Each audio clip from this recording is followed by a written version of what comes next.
Every month, we're sharing stories of struggles, perseverance, losses, and wins through our local Make-A-Wish Foundation. I sat down with an Elk Grove teacher whose most challenging moments now help him shape tomorrow's leaders. Summary of someone's life. Liliana, now Caleb McNitt, or Mr. McNitt, in his 7th grade classroom at Elk Grove's James Rudder Middle School, isn't just inspiring young minds as a teacher, but as a cancer survivor. There was moments in my life where I literally thought the hospital became a war zone. Caleb was diagnosed with acute myeloid leukemia and adult cancer at only 10 years old. It was really hard, really scary. I remember asking the doctor, "Isn't that cancer?" And he said, "Yeah."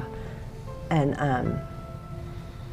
everything stopped. Out of a dark time came one shining moment with Make-A-Wish. And I remember just rubbing his back and his head glistening and throwing up, and just the heartbreak of that moment. And he looked at me and he said, "Dad, I think I know what I want my Make-A-Wish to do."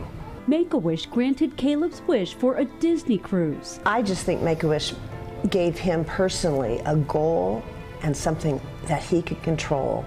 And when he was going through everything he was going through, he didn't have it felt like he had no control of anything that was going on. A little boy, you had to be scared. Yeah, terrified. Terrified.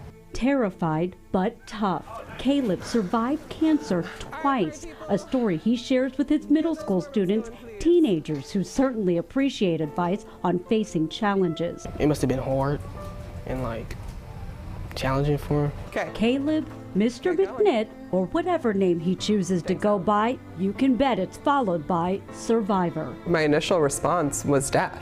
I kind of thought it was kind of the end of the road and everything. Little did I know, fast forward 18 years later, here I am. Yeah, he is definitely strong. Caleb just marked more than a decade without cancer.